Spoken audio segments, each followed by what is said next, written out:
Bonjour à tous et bienvenue encore une fois sur notre chaîne Experiences Abroad. J'espère que vous allez bien. Moi d'abord je vais bien. Donc si c'est pour toi la première fois sur cette chaîne, abonne-toi et active la cloche afin d'être sûr d'être notifié à chaque fois que nous postons de nouvelles vidéos. Parce que ici sur Experiences Abroad, il y a que des bonnes opportunités, que des bonnes informations en tout ce qui concerne la Chine. Aujourd'hui c'est la journée opportunité des bourses des études en Chine. Aujourd'hui nous serons dans la ville de Nantong. Seront dans la ville de Nantong à l'université de Nantong University. Mais pour commencer, je vais d'abord vous rappeler les étapes. Donc, pour donner cette opportunité, nous commençons par la localisation de l'université, donc tout ce qui concerne l'université. Après, on parle de la partie finance, donc les financements, comment s'organisent les paiements et tout, ou la bourse. Et après, on va voir les restrictions, qu'est-ce qui est recommandé par l'université. Et aussi, je voulais vous dire que le deuxième groupe de gens qui ont postulé à l'université de Beijing dont je vous ai parlé dans la vidéo passée, ils ont réussi déjà leur admission. Donc ça fait déjà deux groupes. Donc plus tôt vous postulez, plus tôt vous recevez la lettre dans cette université. Ils sont déjà calmes, ils ont déjà reçu leur lettre d'admission. Ils attendent seulement le signal pour commencer les cours et tout. Donc n'hésitez plus, n'attendez plus, postulez. Et plutôt vraiment, comme je vous l'ai dit la fois passée, ça ne dure pas 2 semaines. Pas plus de 2 semaines dans cette université, vous avez votre lettre d'admission. On commence. Aujourd'hui, nous allons dans la ville de Nantong, à l'université de Nantong University. Là, c'est une bourse pour 4 ans, pour les bachelors. C'est pour les gens qui vont faire la licence. Donc si vous voulez faire la licence, vous avez obtenu votre bac, votre diplôme. Cette bourse peut-être vous intéresser, il y a peut-être votre chance dedans. Donc suivez la vidéo jusqu'à la fin pour savoir quelles sont les facultés et comment les bourses sont organisées. Donc c'est pour la partie pour les gens qui veulent faire les bachelors, pour faire la licence. Et les programmes est donné en anglais, une bourse totale. Bon, pas totale encore, je vais vous expliquer.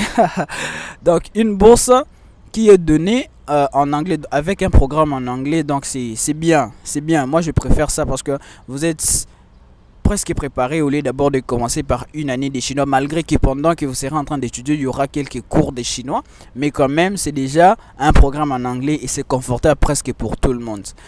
Et en termes de majors organisés, nous avons le computer science, nous avons le génie civil, nous avons le génie mécanique, nous avons le génie électrique, nous avons l'automation, nous avons l'intelligence artificielle, nous avons le business administration, nous avons le commerce international, nous avons le trafic, nous avons la facilitation du trafic et du transport, il y a vraiment plein.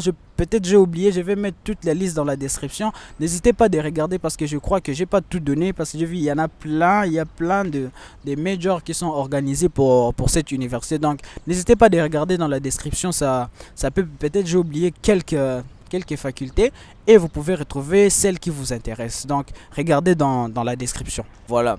Ça concernait l'université. La deuxième partie, c'est la partie finance, la partie du financement, parce que malgré que c'est en anglais, c'est bien, tout ça, on a parlé de bourse, mais on doit savoir est-ce qu'il y a des avantages qui peuvent vous pousser, vous, à postuler dans cette université-là. Maintenant, en termes d'avantages, le financement, la bourse organise en 2. Et les deux, il n'y a pas de restrictions qui disent que non, si tu remplis telle condition, tu as cette bourse. Si tu as telle condition, tu as cette bourse. Non, mais comme je l'ai dit toujours, c'est juste une question de temps. Si vous postulez à temps, vous allez recevoir la bonne bourse. Si vous postulez en retard, vous allez postuler et il n'y a plus vraiment assez de places pour la bonne bourse, parce que les premiers arrivés sont les mieux servis. Donc, dans cette université, il y a 2 types de bourses. Il y a la bourse type A. Donc, la bourse type A, c'est la bourse totale.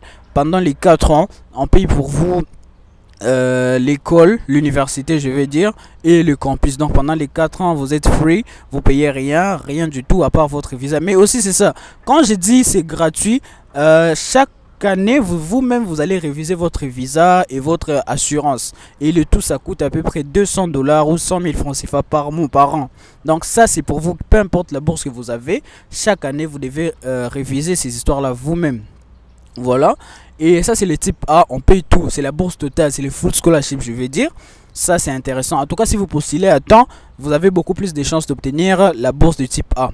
Mais maintenant il y a la deuxième bourse, il y a le deuxième type, c'est le type B. Le type B, c'est la bourse partielle des 75% ou des 75% pour les francophones. Voilà.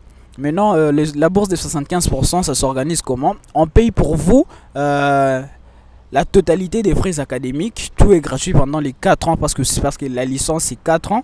La licence en Chine c'est 4 ans, le master 3 ans et le doctorat 3 ans aussi. Voilà. Maintenant, pendant les 4 ans, on paye pour vous l'école, on paye pour vous l'université, les frais académiques, vous allez rien payer. Mais n'oubliez pas que vous devez réussir parce que quand on échoue, tu vas pas venir ici maintenant échouer chaque année et quoi que on va toujours continuer de payer, Non, c'est 4 ans. Après les 4 ans, c'est fini. Si tu n'as pas encore fini tes études, tu auras à payer les restes toi-même. Maintenant, la partie que toi tu dois payer, c'est les frais du campus. Les campus là, c'est pas gratuit pour la bourse partielle. Pour le type B, c'est pas gratuit les campus. Vous allez payer 3000 yuan. 3000 yuan, c'est à peu près 400 dollars. 400 dollars ou à peu près 200 000 francs CFA que vous allez payer chaque année pour la bourse partielle. Donc ici nous avons deux types. Donc le type A où vous payez rien, tout est gratuit, et le type B, c'est là où vous allez payer seulement le campus. Donc à vous, il n'y a pas de conditions pour dire que non, si tu as tel point, tel type de bulletin, tel type de résultats, tu as le type A. Non, il n'y a pas. C'est juste une question de temps. Tu arrives, il y a encore des places pour le type A, tu as la bourse pour le type A. Tu arrives, il n'y a plus de places pour le type A, on te donne le type B. Donc postulez à temps et vous aurez le type A. Et puis la troisième partie qui est la partie des restrictions. La partie des restrictions, d'abord il y a la restriction d'âge. Pour postuler ici, tu dois avoir entre 18 à 25 ans. 18 à 25 ans, donc ça c'est la restriction d'âge qui est donnée. Et en termes de nationalité, toutes les nationalités sont les bienvenues. Il n'y a pas, parce que vous connaissez qu'il y a certaines bourses où on dit que non, telle nationalité, surtout les Nigériens. On commence à les interdire dans plusieurs universités. Je ne sais pas encore la bonne raison, mais c'est ça. À un moment, il y a des fois où on interdit les Nigériens, même les Congolais, même les Algériens. Voilà, il y a des moments où on fait ça, mais pour cette bourse, en tout cas, toutes les nationalités sont les bienvenues. Et pour finir, les documents aussi sont d'une importance capitale. Donc vous devez préparer vos documents. Pour ceux qui ne savent pas, j'ai déjà fait une vidéo pour ça, mais en termes de rappel, les documents majeurs vraiment que vous devez avoir, il y a le passeport, vos bulletins en ordre, l'aptitude physique et quoi, et les CV. Donc les CV pour les bachelors, tu n'as pas besoin d'avoir fait quelques travaux, non, juste mettre partout où tu as étudié, ton parcours scolaire, oui, depuis que tu as commencé à étudier, avec les dates. C'est ça les CV qu'on demande. Et puis les study plans. Donc si tu as déjà les 4 documents là bien en ordre, et les casiers judiciaires, donc si tu as déjà ces 5 documents, passeport, bulletin, casier judiciaire, study plan et l'aptitude physique, les 5 documents là, tout en anglais, en tout cas là tu n'as pas encore tous les documents, mais là tu es déjà presque prêt à postuler. Voilà. Donc c'est pas tous les documents, mais tu es déjà prêt à postuler.